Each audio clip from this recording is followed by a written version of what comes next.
the Philippines is a transit country ng drugs. Alam din ni Trump yan. Kaya tayo, huwag tayong magpapaloko dyan kay BBM gang. Nakapalibot dyan sa kanya, puro adik. Kaya tingnan nyo nangyari sa atin. Lahat sila, bulsa lang nila, inuuna nila. Bagong taon, walang pag-asa kay BBM. Huwag kayong maniwala dyan. Kailangan mag-resign na yan siya.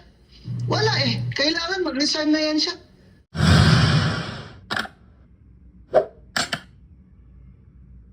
Ito nga ang bagong taon at may pirmado na rin po itong ating budget ngayong taon. Attorney, ano ho bang masasabi po ninyo dito? Ang Malacanang sinasabi pinakamalinis daw itong budget natin ngayong taon.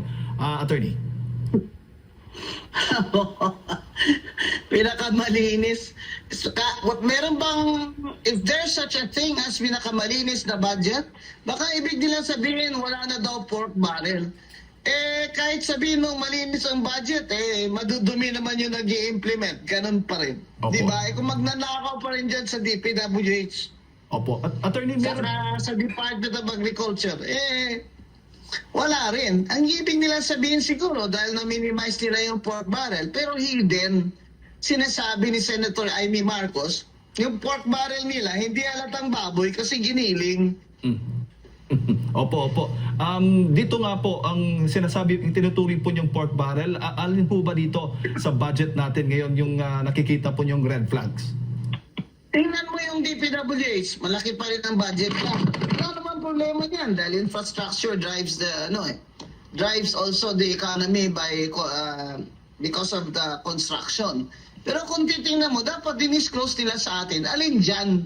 Ang sinasabi kasi nila, wala na daw flood control projects except doon sa may mga foreign funding. Hindi naman nila sinasabi sa atin, alin doon ang may foreign funding para ma-monitor din ng mga bansang inutangan nila. Ibig sabihin, nangungutang pa rin ang administrasyon ni BBM.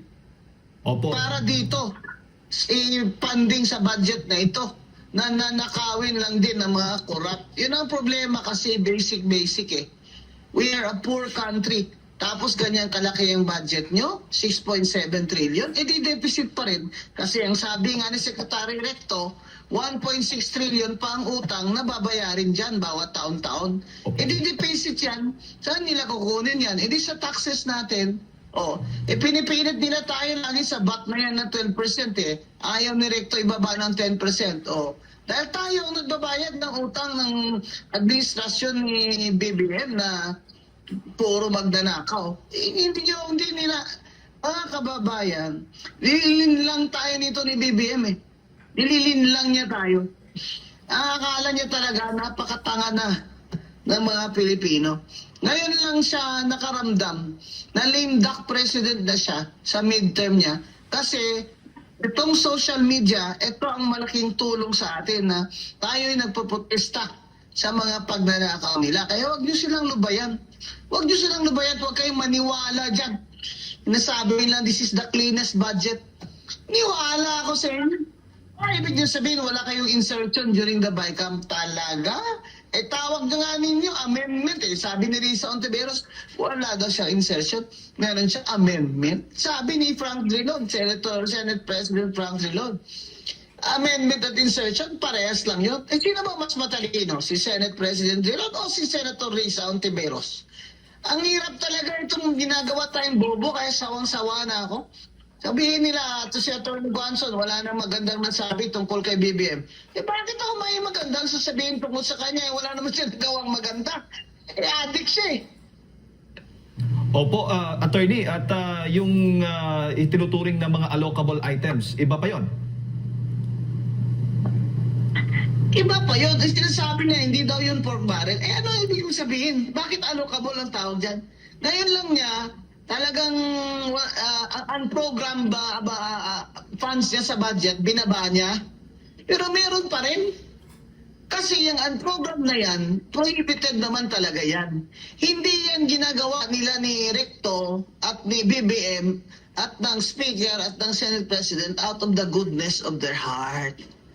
Ginagawa nila yan kasi prohibited na yan ng Supreme Court, unconstitutional na yan. Ginagago naman tayo eh.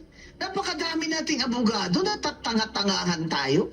That is prohibited, that is unconstitutional. It's unconstitutional to limit all excess or reserve funds of government-owned and controlled corporations. Yan ang ginagamit noon ni BBM for 3 years bilang pundo ng kanyang unprogrammed funds kung saan ang unprogrammed funds, presidente lamang ang makaka-release niyan. Kaya BBM, wag mo na kaming gawing tanga kagaya mo. Alam naman namin na ikaw lang makakalabas na unprogrammed funds. Kaya nag-resign niya si Secretary Amina. Hindi niya na kaya yung batikos dahil totoo naman. Walang unprogrammed funds ng General Appropriations Act na pwedeng lumabas o ma-implement kung walang pirma ang presidente. So wag niya tayong gagawing tanga na for 3 years ginawa niya yan. Ano ang paraan para makakuha sila ng perang kukurakutin nila? Lahat ng reserve funds natin sa PIPH, Philippine PhilHealth, kinuha nila, 89 billion. Sa PDIC natin, more than 100 billion. Ano pala, gatasan pala yun? Government-owned and corporations, ginagawang milking cow ni BBM para ipondo niya sa unprogrammed funds niya. Ang unprogrammed funds, dapat lang yan, may mga excess revenues na hindi inasahan. I-replay niyo yung mga interview ni Secretary Recto. Lumabas din yun sa kanya dahil alam niya naman hindi tayo tanga. Ang non-program funds na yan, that's just in the budget, pero wala yung pondo. Pupunduhan lang yan sa excess revenue. Kaya dapat ngayon, nilalabas lang yan towards the end of the year na alam mo na kung may excess revenue ka. Paano ka may excess revenue? Wala nga, deficit ka nga. Opo. Deficit na itong gobyerno niya. Kaya siya nangungutang every year. 1.6 trillion pa ang babayarin na utang this year. 6.7 ang trillion ang budget natin. Saan nila kukunin yun? Sa taxes natin. Sa taxes natin, lalo na yung 12% VAT na pahirap sa mga mahirap. Yan ang mga kababayan. Ito, bagong taon nito, nagmamalinis si BBM at si Recto. Huwag kayong maniniwala dyan. This is the cleanest budget ever. Bullshit. Attorney, ito nga nababanggit po ninyong unprogrammed funds. May mahigit 90 billion pesos po ang vinito ng Pangulo at may mga natitira pa. Para po sa inyo, dapat lahat ng unprogrammed funds alisin dito sa budget natin. Dapat alisin niya. Ginagawa niya yung kitik-kitik. Ginawa niya yung, kumbaga yun yung kanyang tawag dyan piggy bank na kukupit-kupitin niya yan pag may President, kailangan ko ng ganito tulies dun sa district ko para may kickback ako dyan na 20%. Di ba? Wala nga pondo yan. Excess revenue lang ng mga kapondo dyan. Dapat in-erase niya na dahil deficit naman tayo. Anak ng tinapaka BBM, 3 taon pa.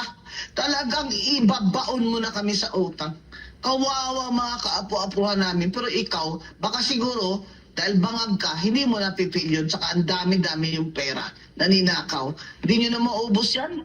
Sa 3 kamatayan nyo man, hindi nyo maubos yung ninakaw nyo sa amin. Pero paano mga kamahihirap? Paano? Sa 3 years na ito, paano ang services? Sabihin nila, may maip naman attorney, may ganyan-ganyan, ayuda. Kailangan namin trabaho. Kailangan ng mga hirap trabaho, hindi ayuda. 2.4 million ang walang trabaho nitong Paskong ito. More than 1/2 sa mga Pilipino nakaranas ng gutom. Ito ba ang administrasyon na gusto nyo maulit pa sa 2028? Huwag kayong pumayag na linlangin kayo ulit ni BBM at ng kanyang gang. Okay lang yun sila dahil mayayaman sila. Paano kayo? Pagka-graduate ng mga anak niyo na halos hindi na kayo kumakain. Parang ang baybaon ang mga anak niyo sa college. Pagka-graduate after 3 years, walang trabaho. Sino pa mag-invest sa Pilipinas kung ganito tayo ka? Korap. Palagay niyo kaya hindi alam ni Trump na cocaine addict si Bongbong? Alam ni Trump yan.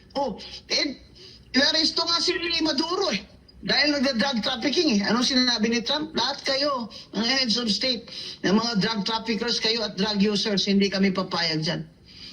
Pinaprotect siyempre ng Amerika yung kanyang it wants to protect its nation and its people. Alam din ng Amerika nang sumisira sa kanyang mga young people ay itong drugs. Kaya talagang matindi sila sa pagbabawal ng drug trafficking to America. At the Philippines is a transit country ng drugs. Alam din ni Trump yan. Eh tayo, huwag tayong magpapaloko dyan kay BBM Gang. Nakapalibot dyan sa kanya, puro adik. Kaya tingnan nyo nangyari sa atin. Lahat sila, bulsa lang nila, inuuna nila. Bagong taon, walang pag-asa kay BBM. Huwag kayong maniwala dyan. Kailangan mag-resign na yan siya. Wala kailangan mag-resign na yan siya. Walang magpapautang. Nangungutang taon-taon. Deficit ang budget, okay pa rin sila. Itong mga congressman na ito na mga walang hiya. Buti naman si Garjola na frozen na yung assets niya. Ito naman ang panawagan ko sa Bureau of Internal Revenue. Yan si Garjola. Tingnan niyo, pagsimula niyan, ganyan ba yung kayaman? Lahat ng mga anak niya, kontraktor. Dito sa Batangas, hari-harian yan. Kinatawanan lang kami dito sa Batangas. Ha? Yung Garjola na yan, frozen na assets niya, nakangiti pa siya kasi marami siyang tinago. Dapat yung BIR calling the Bureau of Internal Revenue, singilin nyo na ng unpaid income tax at pailan nyo ng criminal complaint ng tax evasion yan si Garjola para talaga matigil na itong mga magnanakaw na congressman na ito. Opo. Attorney, bago ko lang ipasok kay Partner Admar at mga karagdagang katanungan ko pumamaya, sa tingin mo, so ibig sabihin may legal na basihan o batayan ng ilang kongresista nga o ilang individual na may balak pong maghain ng reklamo patungkol nga po dito sa 2026 national budget natin sa Supreme Court? Tama naman. Maganda naman yan. Lalo na, di ba, yung one sambayanan ni former Justice Antonio Carpio, di ba? Pinanalo naman nila yung kaso doon sa na ibalik yung PhilHealth, di ba? Ngayon may nag-file naman, di ba, na hindi pwede yan, ibalik niyo yung PDIC na yan. Kasi may ruling na Supreme Court hindi ba? Doon sa Greco Bellica case, di ba? Sinabi ko doon masahin niyo uli doon na unconstitutional naman yung mga ginagawa nila dyan sa unprogrammed funds bakit ginagawa pa rin nila? Kasi pakapala na lang ng mukha itong mga bangag na to. Attorney? Para sa kanila, sige, bahala kayo. Basta nagawa na namin, nakuha na namin pera. Opo, attorney, dapat wag nyo na iboto itong mga to. At itong mga party list nito, nakita nyo yung listahan ito na ang lalaki ng kuha nila, billion piso. May party list dapat marginalized. Lahat ng nakakuha doon, di naman marginalized. Dapat huwag nyo na iboto yan. Puro vote buying naman kasi, kaya binoboto nyo payo ko lang kayo sa 2028. Mga kababayan, tanggapin nyo na lang yung pera nila. Total, di naman nila pera yan. Huwag nyo sila iboto.